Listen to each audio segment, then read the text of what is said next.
Hey guys, Bram here. You're watching Buy and Hold Fundamentals, and we're back to a Saturday summary.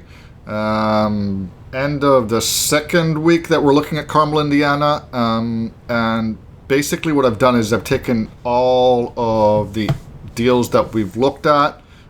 We've looked at, I think, 160 odd deals, and filtered them to only look at deals that are for properties with asking prices less than $300,000. Reasoning being that if I'm buying an investment property, I actually want to invest even less than $300,000. But let's have a look at what we're finding, and especially with a place like Carmel, prices are high, and there aren't all that many properties out of the 160 that fall below that price range. In fact, out of the 160 we've looked at, there's only 16 that are 300 or below. I didn't look at it from a cash flow perspective just because this market, when assuming a 1% rent ratio, they're all cash flowing positive. But we already know that 1% is not a real rent ratio. So we've gone back, or rather I've gone back, and I've taken all of these 16 properties and established market rent rates. I've done that either by looking at information on the property itself or going to a site like Rentometer. You can go on Zillow and just look at rents and try and find comparables, and I've put them in here.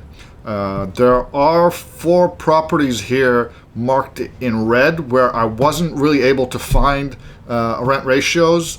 I've taken the median rent ratio, which is 0.65%, applied to that, but in all honesty, I counted those. So if we look at our averages for this week, and it's the cumulative averages from the half of last week and this week, and of the properties under 300,000, we're still hitting 250,000 almost as the average price. The average market rent's coming at about 18 and a half, something like that. Most of the places are losing cash flow, about $140.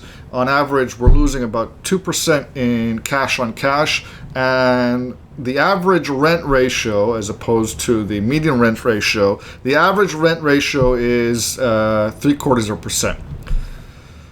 Now, there were a couple of properties, 3 in fact, which are the ones that I've marked in green, that do cash flow positive. And that's either for one of 2 reasons. Either the rent ratio is higher than the average, and we can see that here, for instance, where the rent ratio is 1.4. We're getting 24 and a quarter on a $176,000 house, and that's why we're in the green, and we're on a 10% cash on cash return. Or with these 2 properties, even though the rent ratio is close to average, or in this case up to 1%, what's making these cash flow is the fact that there's something going on with their tax rates.